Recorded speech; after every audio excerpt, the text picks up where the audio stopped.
She pulled the plug on a medical oxygen generator in the middle of the night. Not a prank, not a misunderstanding, just reached over and yanked it out of the socket like she was turning off a noisy blender. And my dad? He was inside, sound asleep, hooked up to that machine, completely dependent on it to breathe. When I found him, his lips were turning blue, his chest wasn't moving, and the room was silent. No hum, no beeping, just that sickening stillness. That's how I found out what she did. And the worst part? She had the nerve to stand in our doorway, in her fluffy pink robe, arms folded, and complain that my dying father was too loud. I know, I wish I were joking. But let me back up for a second because I know this sounds insane. I wouldn't believe it either if I hadn't lived through it. It started around 3 a.m. There was a storm earlier that evening. Nothing major, just enough to make the power flicker. I'd already checked on Dad before heading to bed. Made sure the backup generator was armed and ready, just in case. The thing's top-tier medical grade. Whisper quiet, tucked around the side of the house with extra sound insulation. I've got this app on my phone that monitors his oxygen levels, so I usually sleep with one eye open. But that night, for whatever reason, I was out cold. At 2:58, the power must have dropped just long enough for the generator to kick on. And I guess that little hum was all it took for Darlene, our HOA's self-proclaimed noise sheriff, to snap. She walked across the street, through our gate, onto my property, and without checking, without asking, without even knocking, she just unplugged the generator. I didn't know any of that at the time, of course. All I knew was I woke up to the app flashing red, no signal. I ran into Dad's room, saw the color drained from his face, the machine blinking, lifeless. I called 911, started chest compressions with zero training, just panic and instinct, and that voice in my head screaming, "Breathe, damn it, breathe." EMTs arrived fast. Thank God. And while they were working on my dad, that's when Darlene made her grand entrance. She stood right there in the doorway, arms folded, face annoyed, and said, "He was too loud. I have rights." One of the EMTs looked at her like she'd grown a second head. "You unplugged medical equipment during a blackout," he said. "Do you understand what you just did?" And she shrugged, said there weren't any HOA-approved warning labels on it. Yup, that's the kind of person we're dealing with. I didn't plan to fight her, not at first. I was just trying to keep my dad alive. But the second I saw the HOA's email the next morning, blaming me, that's when I realized she had no idea who she was messing with. The email came at 10:13 a.m., barely 6 hours after I'd watched EMTs work to restart my dad's heart, while the woman who unplugged his oxygen stood there complaining about her peace and quiet. I was still running on adrenaline and half a cup of gas station coffee when it hit my inbox. Subject line: Notice of noise violation, courtesy reminder. I opened it thinking, no way they'd double down this fast. But there it was, a PDF attached, full of HOA jargon and vague accusations. Unauthorized emergency equipment, disruptive mechanical sounds, non-compliance with neighborhood sound expectations. No mention of the fact that the equipment they were talking about had saved my dad's life. No acknowledgement of the literal emergency that had just happened. And the kicker? They included a link to their updated medical accommodation policy. I clicked it. Guess when that policy was published? The day before. They wrote it after the fact. After Darlene unplugged the generator. After the EMTs were called. After everything. They made up new rules so they could justify what she did. I sat there, stunned. Not just because it was outrageous, but because it was deliberate. They were trying to gaslight me, like I was the problem. That's when I knew this wasn't just about Darlene.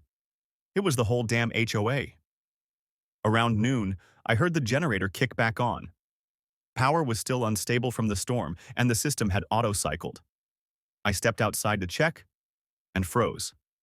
There she was. Darlene. Standing at the side gate again. But this time she wasn't alone. Two other board members flanked her, Brent and Sandra, clipboard in hand, dressed like they were auditioning for a low-budget neighborhood mafia. Darlene gave me that smug little smirk, the kind that says, "You're about to lose, and I'm going to enjoy it." Brent cleared his throat like he was calling roll in church and said, "We're here to notify you that your generator installation violates Section 4B of the Exterior Maintenance Code." I stared at them. My dad had almost died 12 hours ago, and they were serving me a citation like I was the one in the wrong. Darlene didn't flinch. She handed me a red-stamped form that read, "Urgent. Notice of violation. 48 hours to comply." "If the unit is not removed by Friday," she said, "we'll proceed with fines and further legal escalation." Not a single word about medical necessity. No compassion. No decency. I asked, "You do realize this is a medical-grade unit, right? It's not some lawnmower I jerry-rigged in my garage." Brent gave me a politician's smile and said, "We understand your concern, but all residents must comply with community regulations." That's when it hit me. This wasn't about sound, or safety, or even comfort. This was control. Pure, unfiltered HOA power tripping. They didn't like that I pushed back, so they came to remind me who holds the clipboard. I told them plainly, "The police have already seen the footage. Darlene trespassed and tampered with a medical device." Darlene laughed, actually laughed, and said, "That's not how the law works." Then added, "Besides, it didn't say it was medical."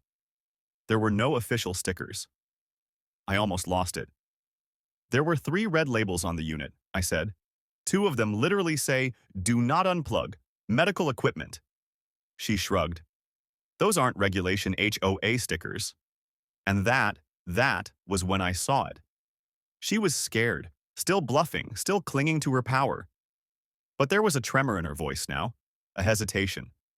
I turned to Sandra, the quieter board member, and asked, "You comfortable backing someone who nearly killed a man over a 45-decibel hum?" Sandra looked down. Darlene snapped, "Sandra doesn't answer to you." They turned and left a minute later, but not before Darlene tossed one last grenade over her shoulder. "It's nothing personal, just community standards." Those 2 words stuck with me. Community standards. As if my father's near death was just a procedural hiccup on her route to some perfectly manicured suburbia. I walked back inside, sat down at the kitchen table, and opened my laptop. That was the moment I decided. We weren't just going to fight back. We were going to burn the whole rotten system down. I didn't eat, didn't sleep, didn't even realize how tightly I was clenching my jaw until my attorney texted back, "If that footage is as clear as you say, this isn't just a violation. This is criminal." That snapped something loose in my chest. For the first time in 24 hours, I exhaled. Marcus, my lawyer, wasn't some ambulance chaser. The guy specialized in HOA abuse cases, and he'd seen plenty of power-drunk suburban overlords. But even he sounded fired up. He told me to gather every bit of documentation I had. Emails, warning letters, footage, HOA rulebooks, board meeting notices, anything. So I dug in. I pulled up every HOA email I'd received since moving back in with Dad last year. Every petty citation Darlene had sent me. Garden hose left out too long, wind chimes too expressive, holiday lights exceeding standard brightness. She'd called my dad's oxygen generator a threat to auditory peace. That was her exact phrasing. I had the bulletin to prove it. Then, somewhere around 2 a.m., I stumbled on something that made me stop cold. The HOA's website had a copy of their neighborhood rules, updated versions included. I compared the current one with an older PDF I had saved. And there it was. A brand new clause. Tucked neatly under Section 7, Emergency Equipment.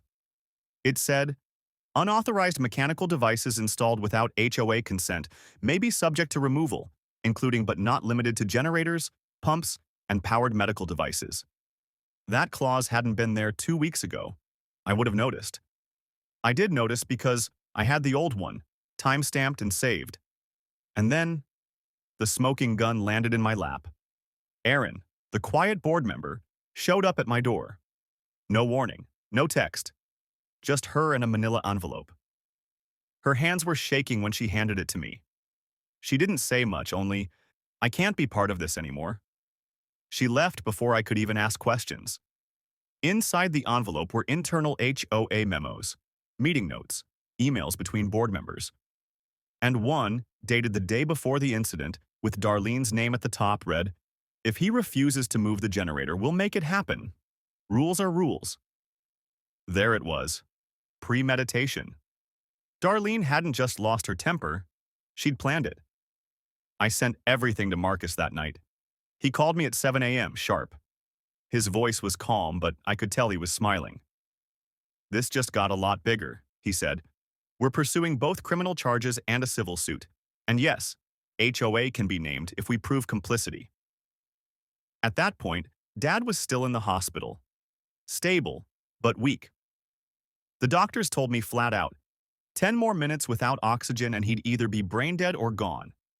I sat beside him in that sterile room, watching his chest rise and fall with help from machines, and I made a decision. We weren't just going to stop Darlene.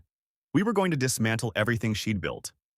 Later that day, I filed a formal complaint with the police, attached the footage, Aaron's documents, the HOA emails, everything. Then I called the local news station, didn't give them my name, just told them there was a story they might want to look into. A neighborhood official unplugged a man's oxygen generator over a noise complaint. That's all it took.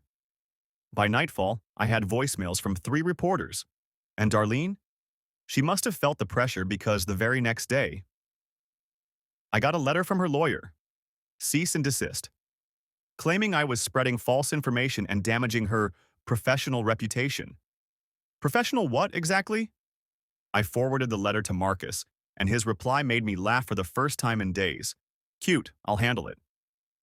But the moment everything turned, the true shift, came 2 days later.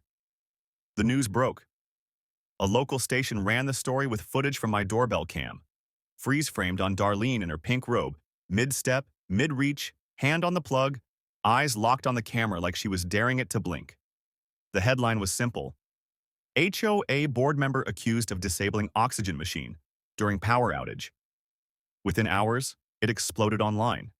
Reddit, Facebook, TikTok, even a subreddit called HOA Nightmares picked it up. People started coming forward. Screenshots of Darlene's old HOA posts, threatening fines over lawn decorations, policing mailbox colors, demanding neighborhood harmony, were everywhere. My personal favorite? A meme with her quote, "I consider myself a steward of suburban peace," captioned with, "She stewards peace like a raccoon stewards a garbage can." The court of public opinion had officially convened. And Darlene? She was about to find out just how loud a community can get when you try to silence the wrong person. I wish I could say Darlene backed down after that, after the footage, the press, the internet roasting her into oblivion. But no, she doubled down. She showed up at the next neighborhood meeting unannounced, marching in like she still ran the place. I wasn't there in person, but someone live-streamed it on Facebook, and I watched it like a courtroom drama. There she was, with charts, actual printed bar graphs and decibel maps. One chart was titled, "Community Sound Disruption Hotspots." She pointed at a big red dot over my house. "As you can see," she said, "this property has become a persistent disruption in our soundscape." Someone in the back muttered, "You tried to kill a man, Karen." And yes, they called her Karen. It stuck. Her face twitched, but she pushed through her little PowerPoint presentation from hell, still trying to frame herself as the victim, claimed it was all a smear campaign orchestrated by a disgruntled family member with a vendetta.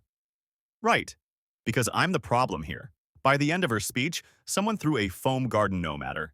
She stormed out crying. And yeah, I won't pretend I didn't smile, but the real action? That happened behind the scenes. With the documents Aaron gave me, plus the timing of the rule change, Marcus built a case so airtight it could have been gift-wrapped. He filed civil and criminal motions simultaneously: criminal negligence, tampering with medical equipment, reckless endangerment. And we named the HOA too. Sandra, the other board member who'd kept quiet all this time, resigned publicly on the community message board. Her statement was short but sharp. "I no longer have confidence in the ethical leadership of this board." Within 2 days, 3 more members followed her lead. Darlene was now the lone queen of a collapsing kingdom. And then, finally, the district attorney stepped in. They announced a formal investigation into the incident, and Marcus made sure they had every single file: the footage, the emails, the HOA's shady policy update, Aaron's smoking gun memo, everything. When Marcus called me with the update, his voice was sharper than usual. "This is no longer just civil," he said. "We're looking at felony charges now, possibly attempted manslaughter." I had to sit down. I repeated those words, attempted manslaughter, out loud just to hear how they felt. And honestly, they felt right. Meanwhile, the community had gone full revolution. The HOA, as it stood, was functionally dead. No leadership, no meetings, no enforcement. People started putting up wind chimes, dozens of them. Someone even started a wind chime exchange program, like it was a neighborhood potluck of defiance. Darlene's house? It went dark. Curtains closed. Lawn overgrown. Her mailbox started overflowing. Someone scrawled, "No kings in cul-de-sacs," on the sidewalk in chalk. She didn't show her face for days. Until the pre-trial hearing. She walked in wearing a dull gray suit that looked 2 sizes too big. Hair tied back, no makeup, no smugness. Just pale, hollow eyes scanning the courtroom like she was looking for an exit that didn't exist. The prosecution didn't hold back. They rolled the tape, frame by frame. Darlene in her robe, her hand on the plug. The sound of the generator shutting off. The moment of silence afterward, the kind that made your stomach twist. Then the prosecutor turned to the jury and said, "This isn't just negligence. It's entitlement weaponized." She thought her comfort mattered more than a man's life. Darlene's defense team tried to spin it, said she was overwhelmed, acting in a state of stress, and unaware of the machine's purpose. But the courtroom audibly groaned when the prosecutor held up a photo of the generator, zoomed in on the 3 bright red stickers that said, "Do not unplug. Medical equipment." When it was my turn to testify, I told them everything. What it felt like to walk into my dad's room and find him not breathing. How I dropped to my knees and started chest compressions, crying and counting under my breath, praying I wasn't already too late. How she stood there, arms folded, watching EMTs work, and had the audacity to say he was too loud. Then came the EMT's testimony. That man didn't raise his voice once. He didn't need to. He walked the court through what happens when oxygen is cut off, how every minute increases brain damage, the risk of death, the total loss of function. He said, flat out, if we had arrived 5 minutes later, we'd be having a very different conversation. And then, this part stuck with everyone, he said, while we were trying to save him, she kept saying it was just a noise complaint. Like that made it okay. You could have heard a pin drop. The jury didn't need long. Guilty, on all counts. The sentence, 18 months house arrest, a hefty fine. And the kicker? Mandatory community service at a local medical facility. Let that sink in. The woman who couldn't stand the low hum of a medical generator would now spend her days surrounded by the beeping and buzzing of hospital machines. Perfect. And just when I thought it was over, just when I thought the fire was finally out, Marcus called with one last surprise. By the way, he said, we found emails between Darlene and a developer. Turns out there'd been a quiet plan in the works to push out elderly residents, raise fees, enforce obscure codes, make it unbearable for anyone not part of their revitalization vision. My dad was a target, not an accident, a target. That revelation, it changed everything. The charges were upgraded because now they had intent. I walked out of that courtroom into the sunlight, and for the first time in months, I felt like the ground wasn't shifting under me. And I knew we weren't done yet. But now, we were winning. The trial may have ended, but the fallout? That was just beginning. With Darlene convicted and the HOA in shambles, the neighborhood called for an emergency vote. People I'd never seen at meetings showed up. Retirees, parents, even the college kid down the block who never leaves his garage. It was electric, People were angry, yes, but also ready. Ready to take back their community from the people who had used rules as weapons. It took 2 hours and a stack of public complaints, but in the end, the vote was unanimous. Westlake Oaks HOA dissolved. Bylaws, gone. Power trips, over. Freedom, messy, imperfect, beautiful freedom was back. And yeah, someone brought cupcakes. Not kidding. It felt like a birthday party. Mine, specifically. Darlene's house turned into a ghost shell within a week. Nobody visited. Her mailbox overflowed. Her lawn got wild. The shutters stayed closed like she was hiding from her own reflection. A few kids started calling it the haunted house, and honestly, it kind of was. A monument to what happens when someone builds their power on fear and loses. As for my dad, he came home 3 weeks after the sentencing, still stubborn, still sharp, still very much alive. We installed a whole new off-grid oxygen system, solar-powered, completely HOA-proof. He settled back into his recliner like it had been saving his spot.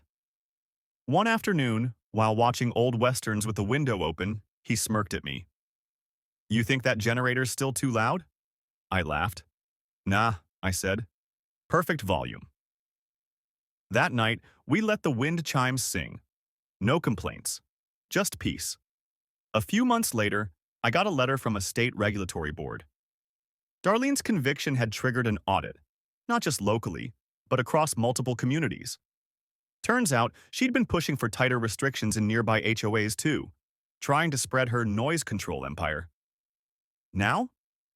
Those proposals were being revoked. She'd set a precedent, all right, but not the one she wanted. My favorite part? The wind chime exchange caught on.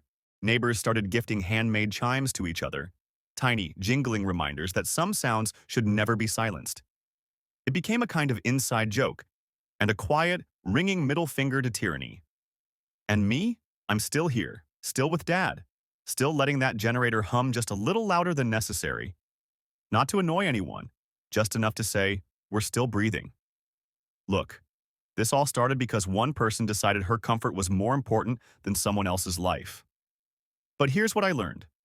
When people finally stand up, when they speak out, document everything, and refuse to back down, even the loudest bully in the prettiest robe can't stop what's coming. So yeah, stand up, speak out, protect your peace and your people, and hey, if this story hit you even a little, consider giving it a like, hitting that subscribe button, and turning on the bell so you don't miss the next one. Because sometimes the quietest houses have the loudest stories. And you better believe I've got more to tell.